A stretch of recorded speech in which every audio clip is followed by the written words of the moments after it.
काल महायुतीची शिवाजी पार्क व जंगी सभा पार पडली। या सभेला देशाचे पंतप्रधान नरेंद्र मोदी हे हजर होते। या सभेतून जनतेला संबोधित करताना नरेंद्र मोदी, देवेंद्र फडणवीस, एकनाथ शिंदे आणि राज ठाकरे यांनी उद्धव ठाकरेंवर जोरदार टीका केली आणि त्याला प्रत्युत्तर म्हणून ठाकरेंनी उत्तर दिले। उद्धव ठाकरेंवर जे आरोप केलेत ते सर्व आरोप ठाकरेंनी हाणून पाडलेत। तर उद्धव ठाकरे काय म्हणाले तर चला पाहूया। देवेंद्र फडणवीस ठाकरेंवर टीका करताना म्हणाले की उद्धव ठाकरेंनी हिंदुत्व सोडलं आहे। इंडिया आघाडीच्या सभेपासून त्यांनी त्यांच्या भाषणात हिंदू हा शब्द वगळला आहे, त्यामुळे त्यांचं हिंदुत्वाशी काहीच नातं राहिलं नाही। यावर प्रत्युत्तर देताना उद्धव ठाकरे म्हणाले की मी हिंदुत्व सोडलेलंच नाही, मी फक्त भाजपला सोडले। या देशाची लढाई असल्याने मी माझ्या भाषणाची सुरुवात देशभक्त बांधवांना अशी करतो। मी देशभक्त बांधवांना म्हटलेलं चालत नाही का? तुमचा देशभक्त या शब्दावर आक्षेप आहे काय?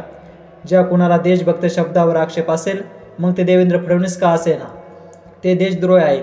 अशा लोकांना आपण सर्वांनी गेट आउट केलंच पाहिजे, असं प्रत्युत्तर देऊन उद्धव ठाकरेंनी फडणवीसांना एकदाचं ठणकावलं।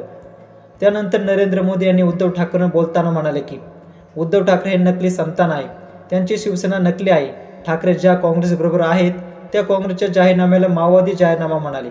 यावर उद्धव ठाकरेंनी नरेंद्र मोदींना प्रत्युत्तर दिले। ठाकरे म्हणाले, काल मोदी येऊन गेले, ते भरकटले आहेत, त्यांच्या मेंदूला क्षीण आला आहे, वाटेल ते बोलत आहेत, भरमिष्ठांसारखं बोलत आहेत, मला नकली संतान म्हणत आहेत, आपल्या शिवसेना नकली शिवसेना म्हणत आहेत। काल तर त्यांनी कहर केला, ते काँग्रेसच्या जाहीरनाम्याला माओवादी जाहीरनामा म्हणाले। तुमचा जाहीरनामा खाऊवादी आहे। आमचं सरकार आलोय मुंबई आणि महाराष्ट्रातल्या लुटारांना तडीपार करणार आहे। सुरतचे 2 जण महाराष्ट्र लुटत आहेत, इधर से उधर से भाडे से आलेले लोक ही भीती दाखवत आहेत। हे 2 जण संपूर्ण महाराष्ट्र ओरबाडून गुजरातला नेत आहेत। हा महाराष्ट्र शाहू फुले आंबेडकरांचा आहे, तो काय मोदी शाह अदानी यांचा नाही। जे मस्तीत वागतील त्यांची मस्ती कशी जिरवायची हे आमच्या सर्व शिवसैनिकांना माहीतच आहे, असा इशारा उद्धव ठाकरेंनी नरेंद्र मोदी, फडणवीस आणि शिंदेंना दिलाय। उद्धव ठाकरेंनी ज्या प्रकारे प्रत्युत्तर दिलंय याबद्दल आपलं मत काय आहे कमेंट बॉक्समध्ये नक्की सांगा।